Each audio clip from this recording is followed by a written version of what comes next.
Oh, the earliest memories I have of my childhood are so incredibly happy. I remember vividly how much joy there was in those early days. My parents were always so enthusiastic about filming moments of our lives. Both of them absolutely loved it. I think back to those times, and what stands out the most is how much laughter we shared. Oh, the laughter. It was everywhere, and my mother had this remarkable ability to join in the fun, even when she was incredibly busy. I was always trying to make her laugh, and when I succeeded, it was the most delightful thing. Those were truly joyful moments, but then, of course, my mother was often swept away by her duties. I remember when I was very young. And she had to travel abroad quite a lot. There I was, at home, trying to talk to her on the phone, even though she was miles and miles away. At that age, it felt like she was on the other side of the world. But those moments, even just hearing her voice, meant everything to me. Despite her demanding role, she always made time for us when she could. Another treasure of my childhood was the time I spent with my grandmother. Oh, my grandmother. She was an extraordinary woman. I spent so many hours with her at Royal Lodge, where there was the most magnificent garden. As a child, I would roam around, completely in awe of the beauty that surrounded me. There was also a kitchen garden where I learned so much. Simple things that held so much value in my life.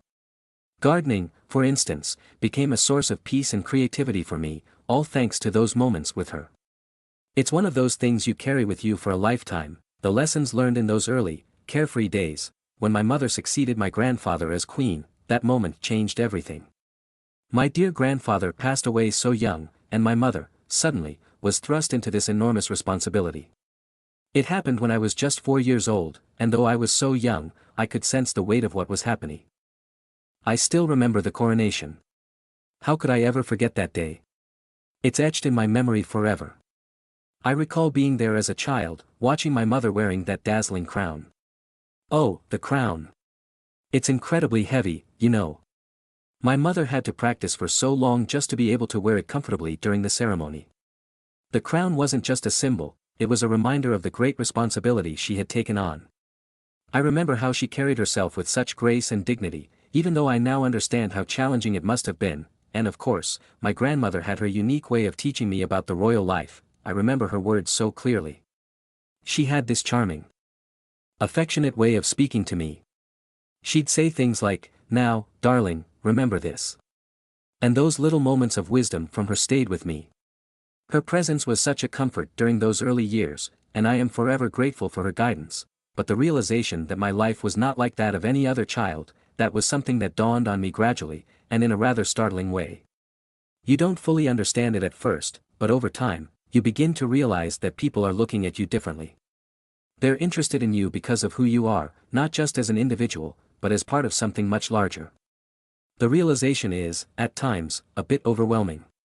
But it comes with a deep understanding that you have a duty, a responsibility, to serve, to give back, and to uphold the legacy that has been entrusted to you, and that's not something you can take lightly. It becomes part of who you are, woven into the very fabric of your being.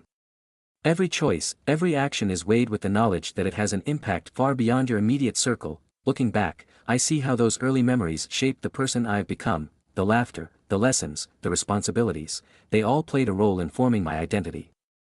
Those joyful moments with my family, the wisdom passed